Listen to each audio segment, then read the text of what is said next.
and welcome to Elections with Hindustan Times. I'm Ridhima Bhatnagar. The story is really unfolding on this verdict day coming out the state of Uttar Pradesh.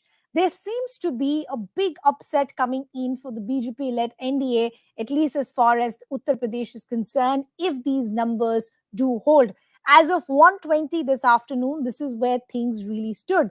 The Samajwadi Party and Plus, which means Samajwadi Party and its allies, are leading in 41 seats, while the BJP Plus and the BJP and its allies are leading in 38 seats. The overall numbers also showing a massive dip as far as the BJP individually and the overall NDA number is concerned. Again, as of 1:20 this afternoon, the BJP-led NDA stood at 297 seats, while the India Bloc is ahead in 224 seats. And this is vastly different from what most of the pollsters had predicted. The exit pollsters, it looks like, seem to have missed the mark completely, as we said, if these numbers do hold by the end of the day. Remember, it was the India Bloc that post the exit polls had said that these exit polls will be proven wrong, and they see a number for about 295 for themselves. But here's the caveat.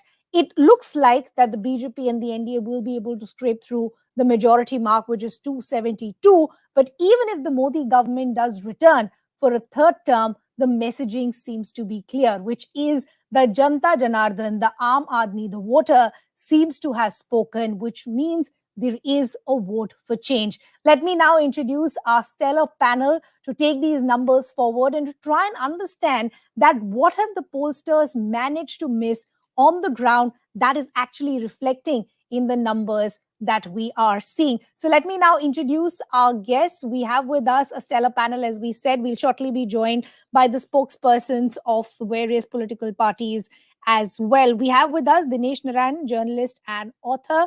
We also have with us Nisam Saeed, political observer.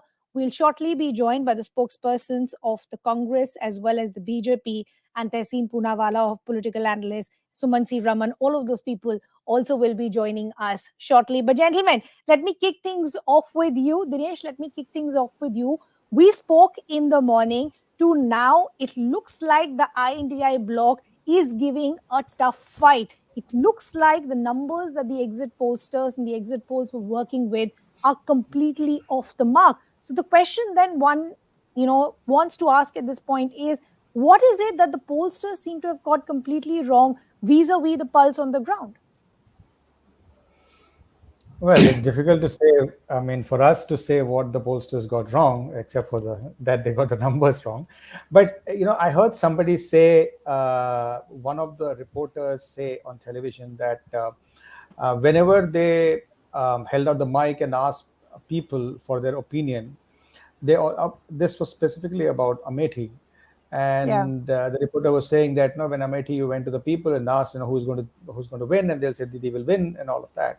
But the moment you switched off the mic, they changed and they said, no, there's no way. What have we got? Yeah. So this could have been repeated with exit pollsters as well. People were not willing to say which way they were, voting. And probably that is the reason. But it's just a wild guess. There's no way that we can guess how the pollsters got it wrong. I'm not getting into any conspiracy theories about maybe they were pressured or anything like that. Political analyst Sumansi Raman also joining us. Suman, good to have you with us here on Hindustan Times. I saw a tweet that you put out earlier in the day, and you said that don't go by the screens of various TV news channels. Anything that you see at 8:05, 8:10 that shows the leads is going to be completely opposite of the picture that we'll see. This seems to be turning out way different from what most of us had anticipated. Going by the exit polls, it looked it would be a clear mandate and the India bloc will be far, far behind. Look at the big story that's coming out of Uttar Pradesh. How are you reading the numbers as of now? Look, Ridhima, I think that there are two broad things here. One, anybody who actually covered this election on the ground knew that this was not going to be a 400 election. This was not going to be a 400 par election. That was very obvious. Now, clearly, nobody anticipated the kind of result that Uttar Pradesh has given. The worst case scenario for BJP in Uttar Pradesh that was projected was around 53, 54 seats. 55 was considered to be their worst case scenario. Nobody Yeah. ever dreamt that they would be in their 30s. So that is something which is a huge surprise. The other states are quite in line. I don't know. The exit pollsters seem to have been on a different planet. Everybody knew Hmm. Maharashtra was going to be 50-50. Everyone knew Karnataka Congress was going to win 10 seats. I mean, we all put it out days ago. I mean, Yeah. it made many of us doubt reality. You know where these numbers were coming from. There was one poll which gave BJP 34 or 33 seats in Bengal, 32 seats or something in Bengal. They are now at 9. I mean, you can't get Yeah. mistakes of this magnitude, Ridhima. It is clearly there needs to be an inquiry. These Yeah. cannot have been just mistakes that happen. Look, I can understand seat share conversion from vote share to be incorrect, but to get vote share True. so wrong is amazing. I mean, there's no way Hmm. that if these polls had been, I mean, I Yeah. can go as far as say, had they been done genuinely, this could not have been the result that they got. For whatever reason, they either did not do the poll Yeah. properly, You know, or I agree with or I agree with theory. Suman. There seems to be a big learning. Yeah. There seems to be a big learning. I mean, even if these numbers hold, it looks like the prime minister will come back for a third term. But there seems to be a big learning even for the BJP itself when they see these numbers.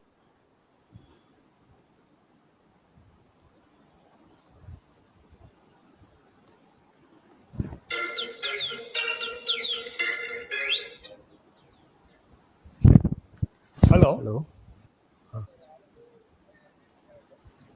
ಅವ್ರಿಗೆ ಆಡಲ್ಲ.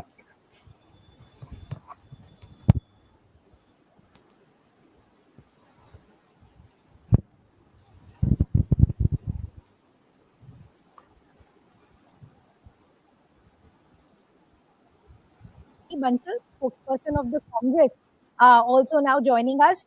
Avni, I know it's still early to say congratulations, but still congratulations in the sense that it looks like there is a tough fight that has been put out as far as the I.N.D.I. bloc is concerned. I do know that when the exit polls came out over the weekend, the Congress had debunked these exit polls, calling them fantasy, calling them Modi polls, and nobody wanted to believe. So, what is it that the Congress what was happening on the ground vis-a-vis what the posters completely seem to have missed?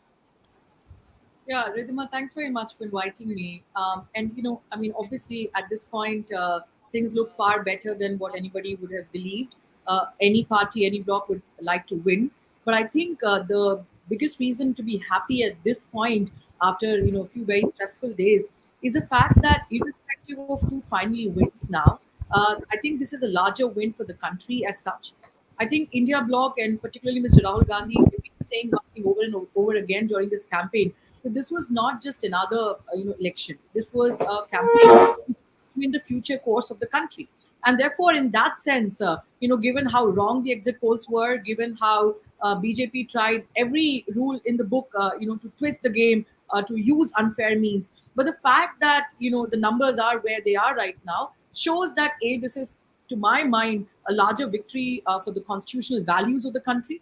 This is a win for the common people of the country, for we the people, because I think a Hmm. couple of messages are very clear at this point. One is Yeah. that the whole Ayodhya issue, that we're all Hindus, for us, religion is an important matter, but that the way Hmm. BJP tried to use the Ayodhya temple issue as a political issue did not clearly work, and that's how we are seeing what we're seeing unfold in Uttar Pradesh.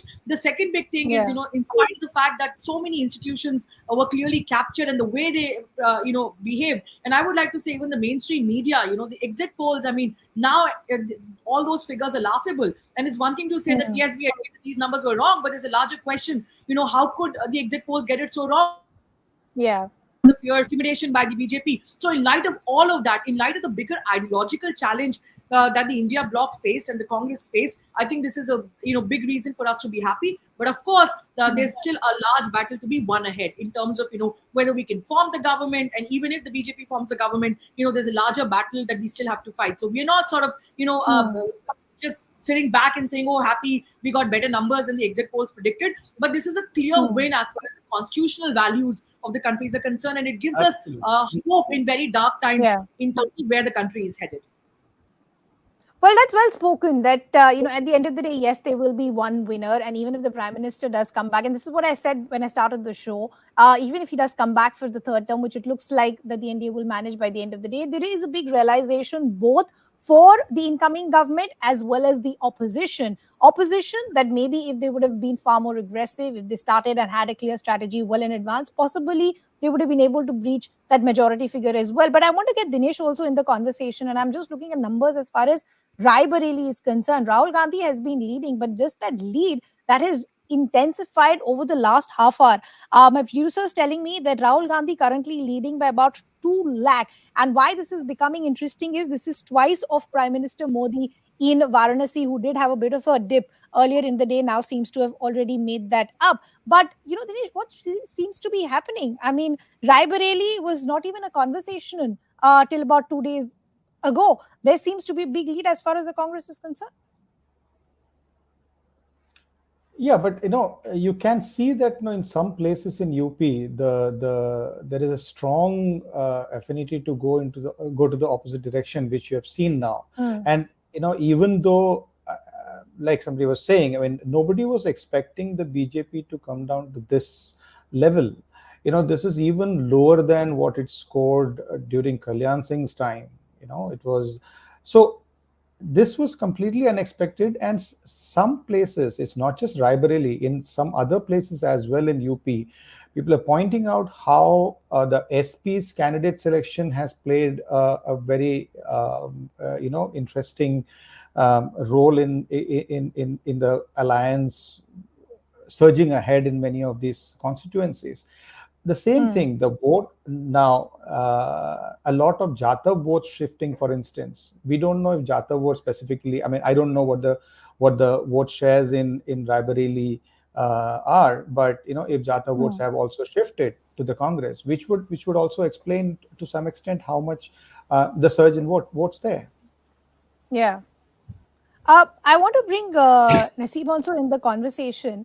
And I essentially want to understand that while, as I said, this is a big learning as far as the opposition is concerned, that yes, maybe if they had an aggressive strategy, they've been able to beat these numbers. There will be a big learning as far as the BJP and the NDA also is concerned, that none of these allies can be taken anymore for granted. All of these allies, you will see a far more prominent voice going forward if these numbers actually do hold by the end of the day. I think today is a great day for Indian democracy. This election was considered as a done deal before it began. There was supposed to be no contest. BJP was going to win around 400 seats and all that stuff. But as of today, all that has been turned upside down. We yet do not know who is going to have the final laugh. The BJP has the numbers now, but it may come down very drastically because in many of these seats, I learned around 100 seats, the lead is just around 10,000, just below 10,000. That can shift anytime. So we do not know for certain who is the final winner is. But in any case, this today is a great day for Indian democracy. The people have voiced their given their voice, and that voice is against bulldozing the opposition. Uh, people wanted the democracy to be stable. We want the government to respect the opposition. The opposition has to be taken into account when decisions are taken. All that stuff. So Okay. another thing, I think the Modi brand has been wounded seriously, though it is not bruised. Yeah. Is there any problem with Yeah. that? Fair enough to what you're saying. And Sumant, I want to bring you back in the conversation. I'll talk about whether there is a diminishing as far as the Modi brand is concerned. But what does this essentially mean as far as the opposition's own survival itself is concerned, specifically as far as the Congress is concerned? I mean, the narrative till about 2 days ago was that the Congress will be completely diminished. They will have no national footprint left because of the direct contest that the BJP and the Congress have in a bulk of the seats. The expectation was that the heavy loading will have to be done by the Congress. The numbers, wherever they hold by the end of the day, the Congress should be really proud of themselves, of the kind of results that they're getting themselves. Momentum wise speaking, what does this mean for the Congress?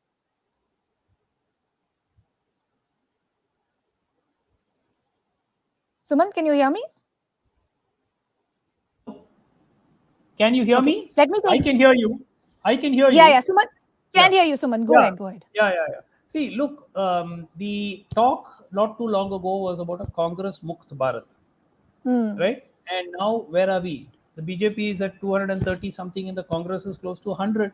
So this idea of, see, I think that when you are in power, there needs to be a certain level of grace and accommodation. And I think that, as the gentleman said, this is a huge day for democracy. I think, for all practical purposes, I would say the principles of democracy have been retrieved by the Indian voter. And today you will see it is the poor voter in Uttar Pradesh who has actually made this possible. And I think that the Hmm. whole nation owes a debt of gratitude to them, because I know that, oh, Hindi belt, BJP will win everything, and the voters not is like a zombie, and all that talk which was discussed earlier.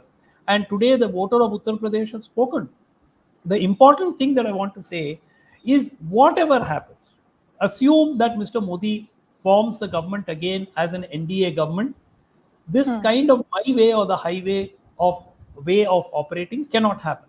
There has to Hmm. be discussion. There has to be debate. You can't bulldoze your way through parliament. You can't just keep throwing your all opposition leaders. Look, you have to understand that the BJP has ridden roughshod on the allies. Nitish Hmm. Kumar, Nitish Kumar, which way he will go is, I don't even know if he himself knows which way he's going to be, which Yeah, side he's going to be on tomorrow. yeah. And Chandrababu Naidu, and mind you, where the BJP is today, Hmm. merely Nitish Kumar and Chandrababu Naidu alone will not be enough to form a government. Even Correct. that would only be at around 365, 367. They will still need more LJP and a few more other parties to support them Hmm. to form the government. So the NDA will be in a position to form the government, but it will be a vastly weakened government, and that Hmm. is probably the best thing that would have happened for democracy in this country. Honestly, I mean, I Hmm. think that from sliding towards a dictatorship, I believe India has been rescued today. And literally, I think the voters of Uttar Pradesh, more than any other state, because Hmm. the other states, it's been a sort of, an expected kind of verdict. Hmm. But nobody in his right senses could have seen, 42, 43 seats in Uttar Pradesh being won by Yeah. the opposition. And I think that they Suman, have spoken. Yeah. Suman, before I go to the other guest, because you spoke of the Uttar Pradesh voter awakening, and as you said that nobody saw these numbers coming in, one of the biggest poll plank or the narrative of the BJP was the Mandir narrative, that post Ram Mandir, this was a given, specifically the northern areas, the Hindi heartland. These were areas that were almost seen as a given as far as the BJP is concerned, and their entire narrative was around it. How come the Mandir politics doesn't seem to have resonance on the ground? No, Ram Mandir, we knew early in the campaign, was not going to give the benefits to the BJP that they expected. For one Hmm. reason, the electoral mileage that could be extracted from Ram Mandir has been extracted for 25 years. That's over, Hmm. khatam. Now the Mandir has been built, so you can't use that to milk more votes, which is why you saw earlier part of the campaign, before the campaign started, there was rumbling about Yanvapi, and there was rumbling about Hmm. Mathura, and so on.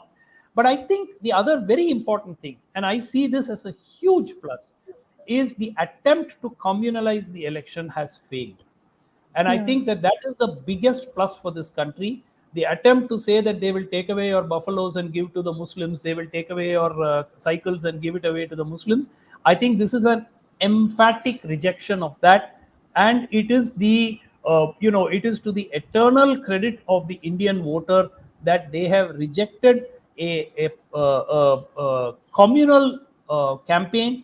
The prime minister Okay. could easily have campaigned on the issues of the last 10 years, what his government has done, what has been. Sure. Instead, he chose to go after the Congress manifesto. In fact, it was not even said in the Hmm. Congress manifesto that they'll give it away to Muslims.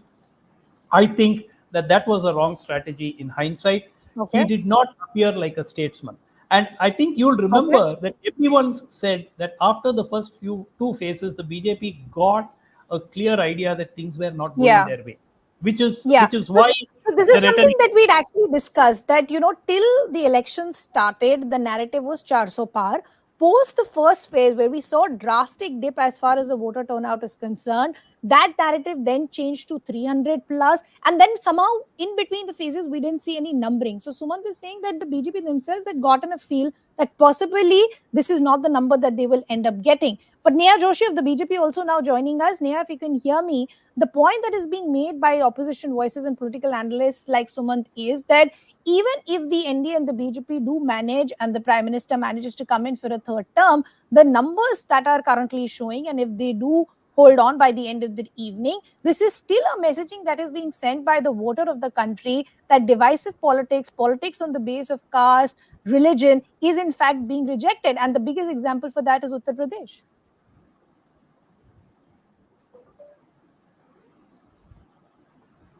Neha, can you hear me?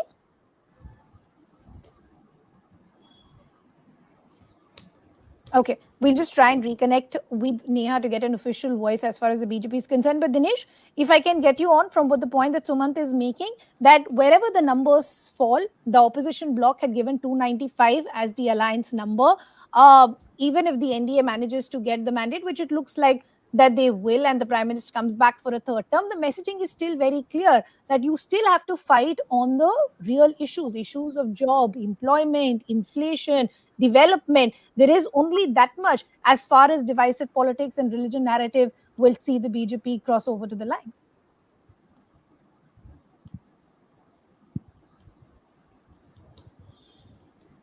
What in 2019 as well, what we had seen is that, and we have seen it in several state elections as well, that um, the social media campaigns seem to be playing a big role, and it looked like that alone would carry the day for many political parties, and this narrative had sort of built up.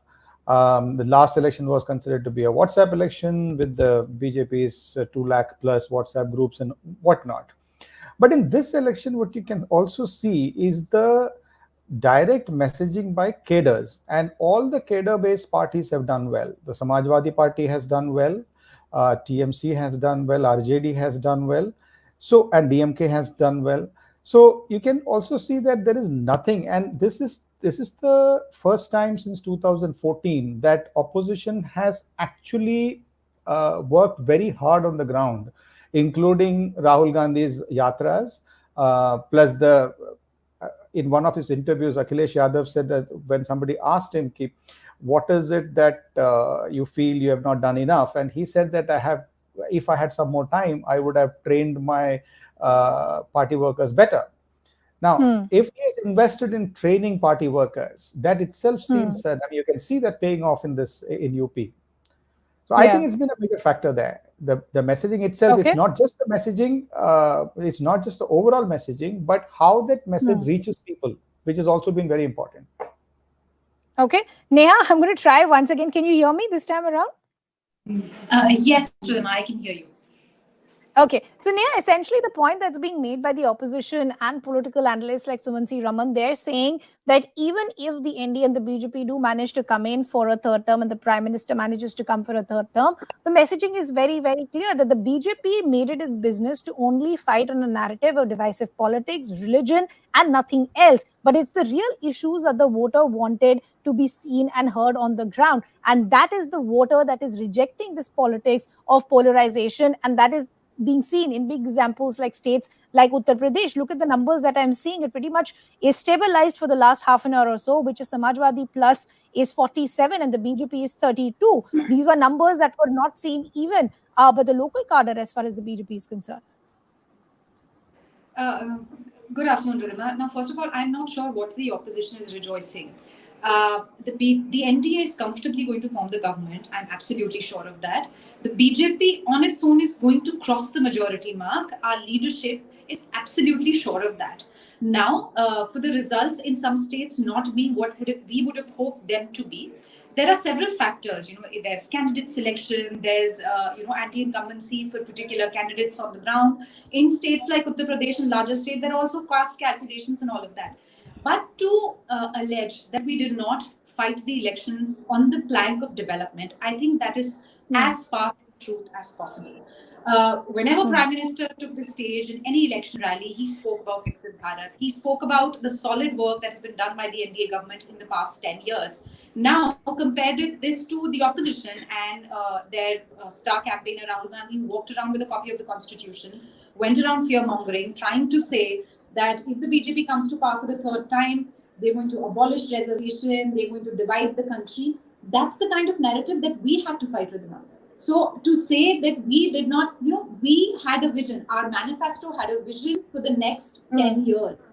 No other party had that. We had past 10 years of solid work plus a vision for the next 10 years. Healthcare for all, education for all, and the number of airports that we want to Neha, I'm just construct. playing the devil's advocate here. I'm just playing the devil's advocate here and just speaking of the real issues.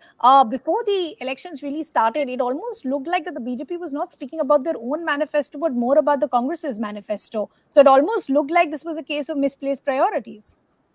No, I mean, if there are issues in the Congress manifesto that we think are worth raising, we are going to use. I mean, we are a political party after all. We're in government, but we're also a political party.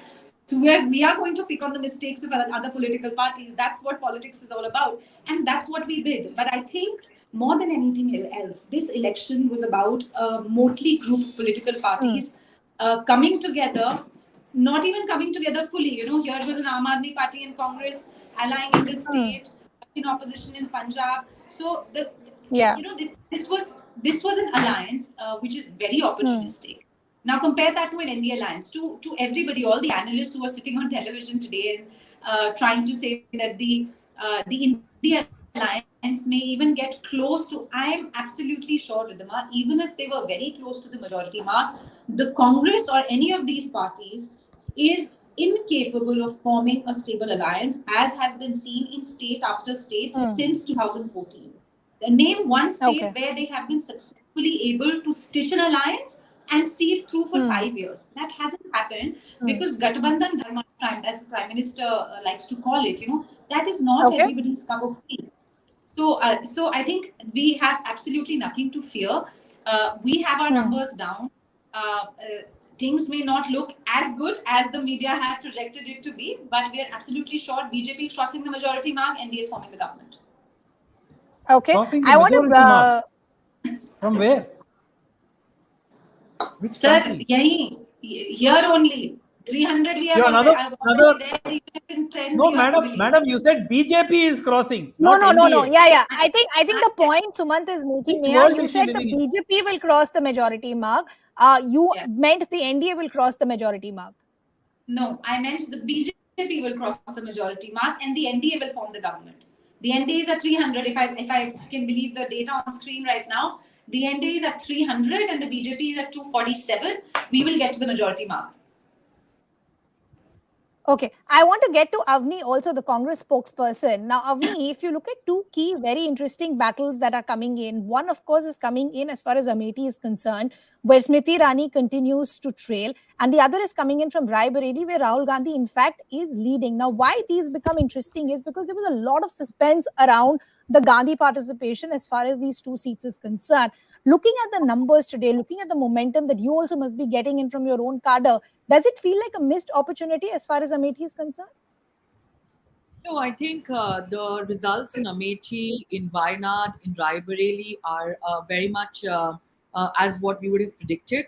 I think the lesson here is that the country, be that in Uttar Pradesh or be that in the rest of the places, has clearly rejected the dictatorial Modi that Modi had projected himself to be. I mean, let's be honest. It's good to hear the BJP spokesperson now talk about education and healthcare. 2 terms you did not hear any BJP top leader talk about during the entire election campaign. Also, please understand, what were we up against? We were looking at a campaign where. Let me make my point. Let me make my point. I did not interfere when you. Okay, Neha, let her make a point. Dictatorial already. Just because you're forming the government, the country has sent you a very clear message. See, we were looking at a situation where even when the Supreme Court clearly said that the electoral bonds are illegal, the entire country knows this was completely a scheme run on the basis of fear and intimidation of the largest corporate houses. It was complete thuggery. And in spite of that, the BJP has balls to come out in the open and say that if we come to power, we are going to bring back electoral bonds. So you are up against a political force. We just thought that it's going to crush all the democratic principles. It did not project any of the work it has done, because honestly, it didn't do any. And third, that they will just play on the religious card and make this one person kind of larger than the nation kind of an image. So I think it's a Please very tell me on by the people of which the country. democratic That way Mr. Modi, was even if Gandhi he has to do what asking he thinks he has to do, journalists he has to to bring declare along fast? everybody else. It Please can't be a tell me one Okay. man what larger than the kind Okay. democratic of. principles I mean, look requires at what the journalists Prime Minister to candidate was send saying. He caste was saying certificates? he's not biological, Okay. that he's a divine Okay. force. This is what BJP had reduced the entire political narrative in the country. And so it's a tight slap on their face even if they win. What happened to the 400 par? We are not being happy, Okay. and we can promise you we are doing everything to form the government. But we were pushing Okay. against a force which was using fear unabashedly. Okay, okay. So essentially, the point that is being made by the Congress is that we gave a tough fight, and this is a rejection. As far as the Modi brand himself is concerned, there is a sense of diminishing of that power. I will come to Neha to that in just a bit. But Dinesh, the larger point that's being made by the opposition today is that just don't look at the numbers, look at the larger messaging that is being sent out. The BJP wanted to fight this election on brand Modi to see him come back as the prime minister for the third time. That was the only narrative that they worked with the kind of numbers that they're seeing today and some key contests where the BJP seems to be trailing. Is there a diminishing of brand Modi? Of course, there is. I mean, if you are fighting an election saying this is Modi's guarantee, and then hoping for a certain number of seats, and then it doesn't come to that, or even if you are in doubts about even forming the government by yourself, especially when you had, I mean, let's face it, there is a 10-year anti-incumbency which was there for the government, right? In spite of that, Prime Minister Modi's approval ratings were phenomenal. It was like the world's highest rating for any political leader in the world. So clearly, if that also means that with that brand, there is a certain, I mean, that equity can be spent on converting it to seats and votes, right? If that doesn't happen, clearly there will be a certain diminishing of the brand, without doubt. Okay. Avni, I also want to get to you. You were telling the BJP spokesperson that the only narrative that they fought was the narrative of polarization, religion, name calling, so on and so forth. If this was an election which is do or die for the BJP, for the prime minister to come back for a historic third term, even for the opposition, it was historic in equal senses. You came together under this umbrella of the I.N.D.I.A bloc. But what happened post that? From the initial meetings where there was no consensus, we saw a lot of key leaders missing from these meetings. And then you saw these own regional parties have their very open national ambitions come out in the worst form possible. If you look at a state like West Bengal, Mamata Banerjee going on her marches alone. You had a state like Punjab, the Aam Aadmi Party and the Congress at loggerheads, the leaders indulging in name calling. There was a sense of confusion on the ground, not just for the voter, but for the cadre themselves. How do you expect them to keep these very open barbs aside and then say we're all working together? Ridhima, if you look at the history of Congress, we have never seen regional ambition as a bad thing. If Congress were to go the BJP way, where they're crushing every single possible regional leader. I mean, look at what happened in Madhya Pradesh, right? Madhya Pradesh is my home state.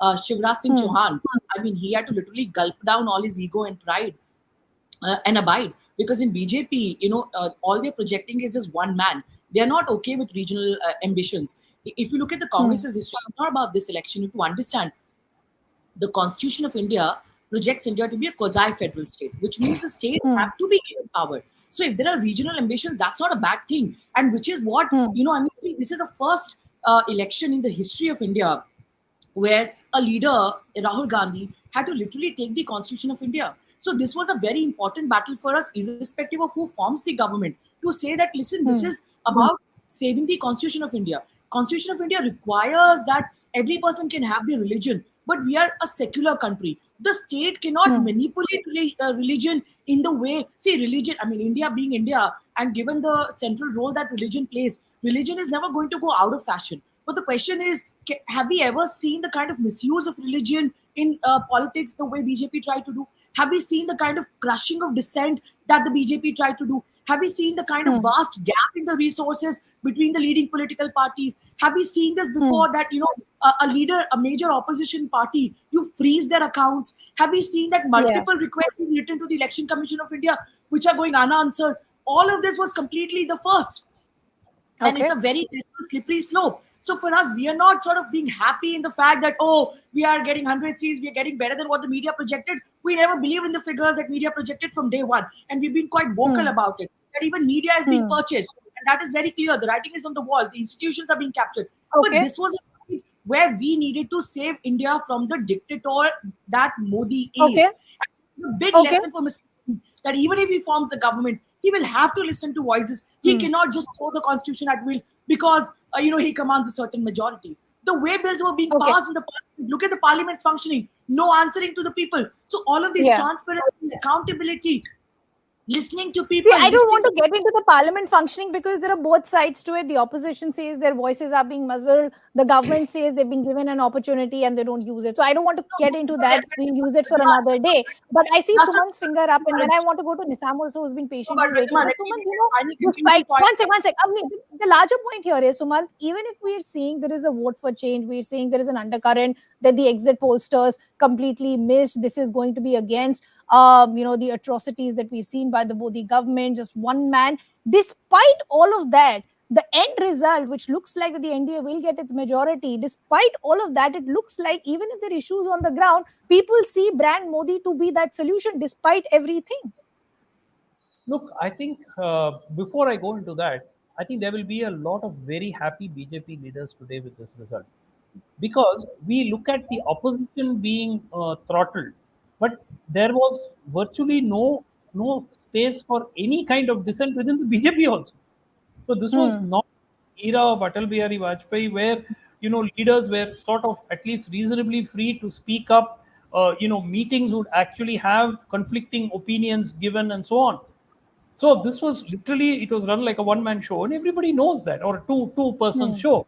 And I think that within the BJP itself, there will be voices which are now starting to speak up. Not Hmm. perhaps not in the next few days, but certainly in the next Hmm. few months, there will be calls for change. There will be calls for a more conciliatory attitude in governance. And while Mr. Modi may well continue to govern, look, Hmm. bills cannot be passed in parliament the way they were. 3 minutes with in 3 minutes 20 bills will be passed, and all that is going to be not going to be possible. The other Hmm. important thing is that, look, at the end of the day, whatever the BJP may say, this was a referendum on Prime Minister Modi. I think that Hmm. you disguise it in whatever manner anybody wants to say, but this was a referendum Sure. on him. And Hmm. a party that had a majority has lost its majority. That is the bottom line Hmm. now, right? Hmm. Now, he can cobble up a coalition. That's fine with Mr. Chandrababu Naidu, with Mr. Nitish Kumar, and Hmm. we all know, how reliable Mr. Nitish Kumar is as an Mr. ally. Nitish Kumar is. And by the way, out of the three BJP MPs who won in Andhra today, one of them is an ex-TDP guy, CM Ramesh. Yeah. So I think that, look, a lot of this it's going to be very difficult for the Okay. earlier style of governance to continue. And I think that that is possibly the best thing. I think it's a Hmm. very good thing for the BJP. For the Hmm. Bharatiya Janata Party, this is probably the best result. Hmm. Had they got 400, the party would have literally degenerated under the Hmm. onslaught of individuals, and it would have become a kind of Okay. deification, godlike figure. He's already called himself divinity and so on. So it would Okay. really have gone downhill for the BJP. This is a good result. If there is Okay. a genuine BJP worker on the ground, he should actually be very happy at the result. The party will still Okay. probably hold on to power. At the same time, the wings of its leaders are firmly clipped. Okay.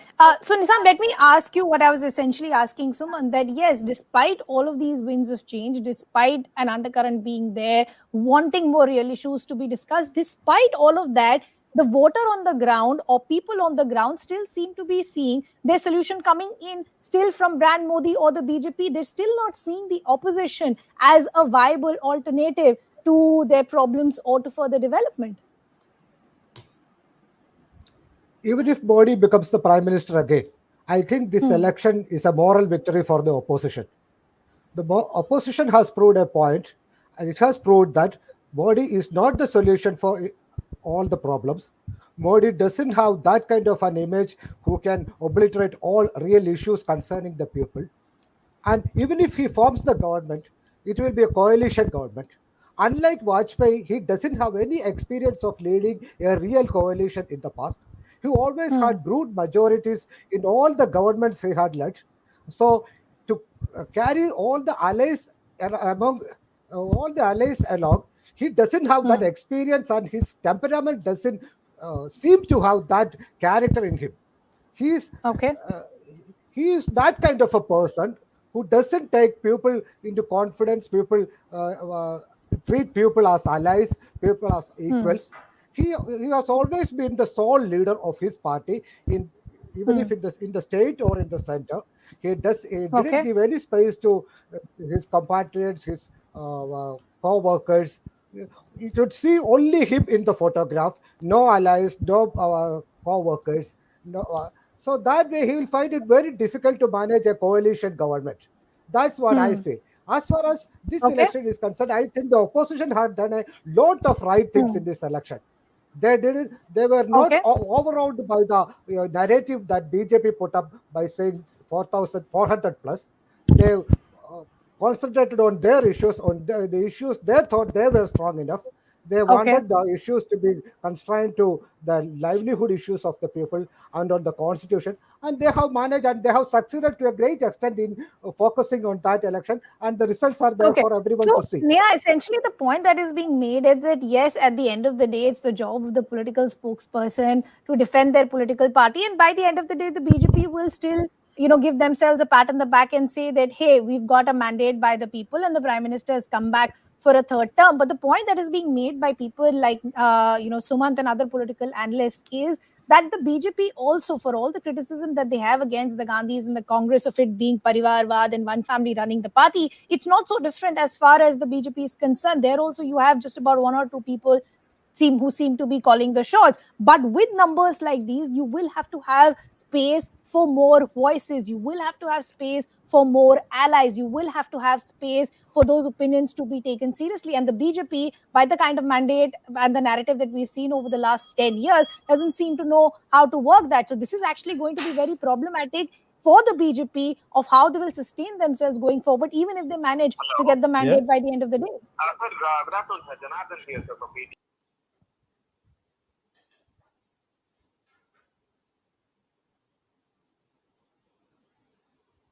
Neha, can you hear me?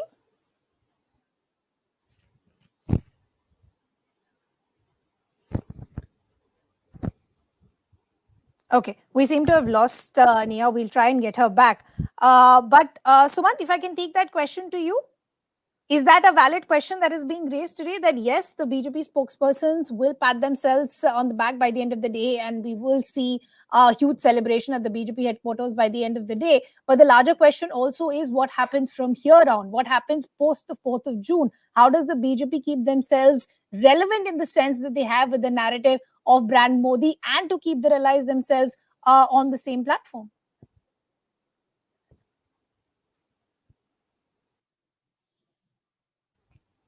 Talking of, let us say, 5 from Eknath Shinde's faction who may be sorely tempted to go back to the parent party now that it has been sort of fairly conclusively established that Uddhav Thackeray's Shiv Sena is actually the real Shiv Sena. And likewise, a couple from one MP, I think, who's leading from the Ajit Pawar faction. So I think that, keeping the flock together is going to be a challenge. Nitish Kumar, less said the better. Nobody, but nobody can predict. And I don't know whether you recall, yesterday they were talking about Nitish Kumar being told to resign by the BJP as Chief Minister of Bihar, and he will be accommodated in the central government as a kind of a face saver. I don't think that's going to happen because Nitish Kumar now in Bihar has won more seats or is winning more seats than the BJP in Bihar. So I think that so that is not going to happen. His hand is going to be much stronger now, which is unexpected, because before the election everybody said BJP will hold its own in Bihar, JDU will be facing severe losses. What's happened is actually the reverse. The BJP has lost seats in Bihar, but the JDU has held on. I think in 16 seats. I think they've held on to as many as 14 or 15. So the point is, both Nitish Kumar and Chandrababu Naidu have to be dealt with, and not just them. They've got to deal with a few smaller parties, Chirag Paswan, Eknath Shinde, and so on, which is going to be a challenge in itself. And the second is, how does the Prime Minister now function in a style which is totally different from what we've known him to? This cannot be the old Mr. Modi. It's got to be a new avatar. Will the allies accept many of the decisions that he may want to take? Is a very, very moot point. And what issues like the Uniform Civil Code, which are high on the BJP agenda. So there will be a lot of pressure to sort of put back decisions, at least contentious decisions. Delimitation is due in 2026. How on earth can you do a delimitation when you're running a coalition government? So a lot of issues are going to be problematic. Can the BJP think beyond Mr. Modi? At the moment, I don't think so. But we will have. It's an evolving situation. His brand has been very significantly damaged. I think there's no doubt whatsoever that it's been very significantly damaged. Now, whether he can bounce back, we'll have to wait and see. But whatever it is, the old way of functioning is over. Okay. Avni, I want to bring you back in the conversation. If one story that is emerging big is Uttar Pradesh, the other big story that is emerging is Maharashtra. As Sumant was pointing out a short while ago, that it's almost now impossible to imagine how the pollsters seem to be so off the mark, where a lot of people on the ground saying that we always knew it's going to be 50-50. This entire rebellion that we saw with the likes of Eknath Shinde, 2 deputy chief ministers there being made, there were a lot of undercurrents that were showing that things are going to change. Is the Congress happy with the kind of numbers that you're seeing as far as Maharashtra is concerned? I'm just seeing the latest numbers, about 30 plus for INC, BJP plus is about 17. It seems to have stabilized to those levels for the last half an hour or so. The Maharashtra numbers are definitely something to be happy about, but I think the larger story, as far as I can see, is that BJP was trying to pitch this entire election as if it was about Modi on the one hand and everybody else on the other. Even within BJP, it was only about Modi. Secondly, in terms of issue, it was about religion, be that 370, be that temple, and everything else, unemployment, price rise, everything else was kind of secondary as BJP was projecting it. And the third thing is they were trying to pitch it as if this is like what they call one nation election, right? As if it's one thing, one person, and everything else. The whole diversity was not taken into account. What's emerging in terms of numbers is that every state had its own dynamics. Every state had its own state politics, its own regional actors, and there is, of course, there are some common trends, but in essence, each state has kind of voted more or less on its own. So what we saw, for example, in the last Lok Sabha election, that the whole north of India, is kind of going the BJP way. That myth is broken. The whole of South is going one way. That myth is broken. Every state, and Maharashtra, I think, is a classic example of it. What happened in Maharashtra was, from what I understand, it really went down to a seat-to-seat level. So, like, for example, in northern Indian states, like even Kangana Ranawat, right? She was saying, when she was being asked, what have you done? She was like, nahin, Modi ji ne kaam kiya. Every candidate of the BJP was trying to sort of, ride on the shoulder of Modi. But in Maharashtra, you saw that it really went down to, seat-by-seat analysis of who's winning, who's losing. That's one point. But there's another important factor, which is that if you look at this election, it's not about whether Modi has finally won or not, and whether people are seeing in terms of a contrast. Are they seeing an alternative? It is really a question of can it be one person? Can you obliterate the diversity in the country? And so you're essentially mirroring what Sumant was also saying, that the BJP will have to now rethink itself, that can they go beyond this one person? Is there another person who has the same sort of enigma on the ground or the hold on the ground? What is going to be that rethinking? not just about finding another person. It's about relooking at your process. It's about Okay. rechecking your ideology. Do you think that India is a Okay. country where diversity can be obliterated? And people Sure. have clearly said, well, no, it cannot be. So it's not about you find another person as a replacement of Modi and go on with your Yeah. old ways. The old ways will absolutely not work. The ideology that Okay. Congress has in India, which is take everybody together, that alone is going to work. Your Sabka Haath Sabka Vikas by giving slogan, saying one thing and doing exactly the opposite. One more thing I want to say quickly, Ridhima, which is not something Sure. that came up in the debate, but I think it's a very important point. The big trend that nobody is talking about is the role of women and the emergence of women as voters in India in this election. See, we Yeah. saw three big things. You saw Ujjwal Ravanna during the Yeah. campaign. Modi says nothing about it. You saw Manipur. Modi says nothing about it. You saw, women wrestlers sitting for months together. And, we saw what happened to them. They were being dragged No, while no, we Bhushan said was this being when I started celebrated. the show. That is why I made that very clear. That this time around, it's not just a vote for change in terms of rejecting a political party. You're also seeing the real issues come out, and in that sense, you have the Mahila vote and the youth vote, which actually seem to be becoming the most dominant factors in terms of what they want, what their real Absolutely. issues So, are. so, so This is this not the election, Mahila this vote of election 20 has years ago, where the men in the family absolutely. decide where they're going to wait. They have a mind of their own. They have a voice of their own.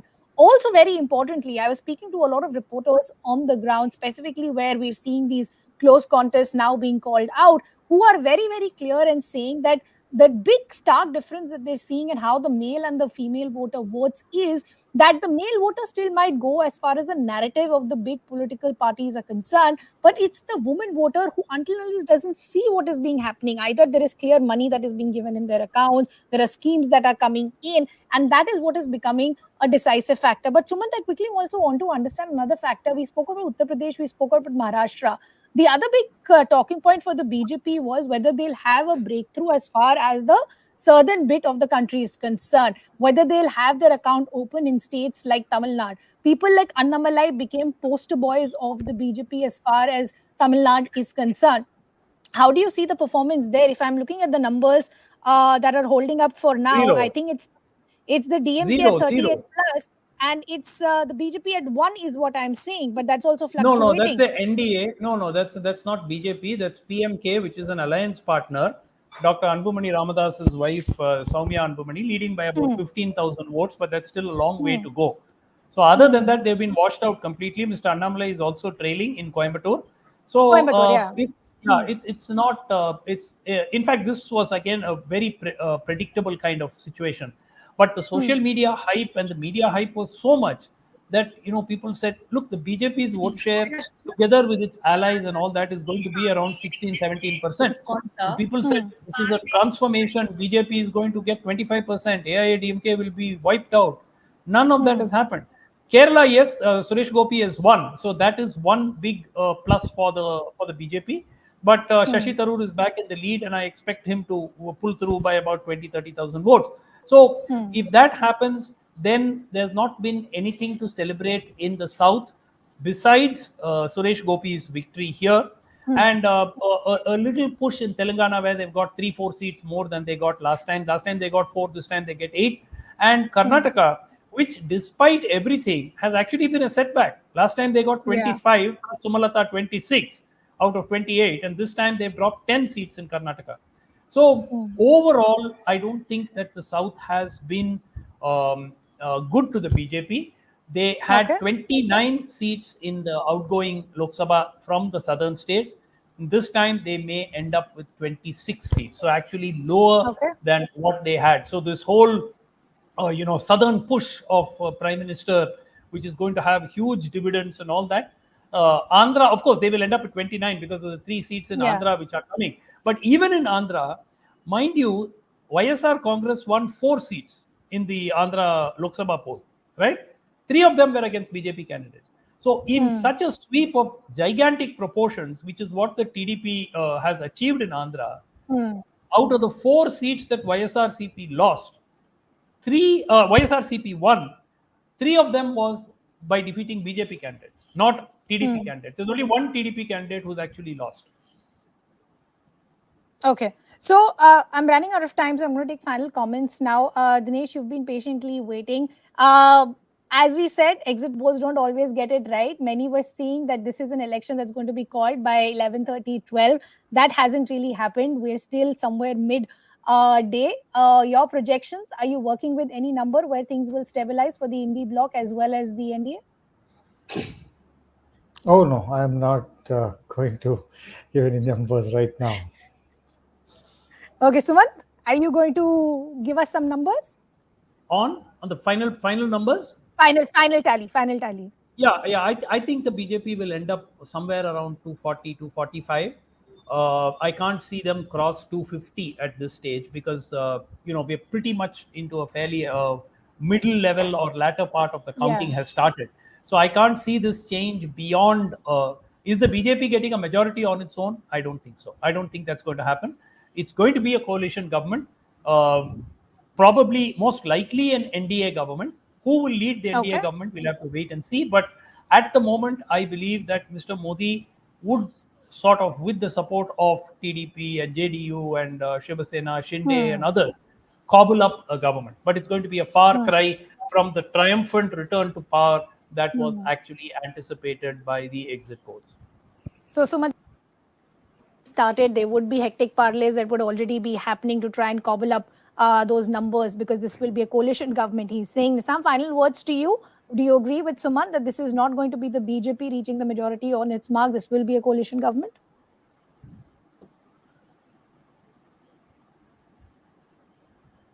Nizam, can you hear us? Yeah, can you repeat, please? I was saying, would you agree with Sumant? He's saying that he finds it difficult to believe that the BJP will get a majority mark on themselves. This will be a coalition government. So he thinks there will be a lot of hectic parlays happening in the background, a lot of calls being made as of now.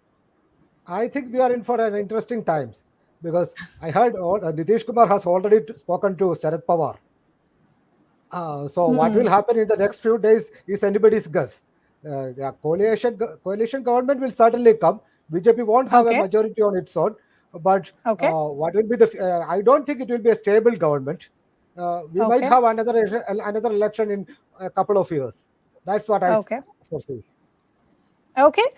It's been a pleasure chatting with all of you. I'd like to thank all our guests, Sumansi Raman, Dinesh, Nisam, spokespersons of the BJP as well as the Congress. The markets are definitely extremely volatile. About an hour to go before we see the closing. We've seen a lot of jittery nerves. There are a few more hours to go before we should have a clear picture, not as straightforward as one would have thought. Keep watching Hindustan Times. Our rolling coverage will continue. We'll see you all back in a bit.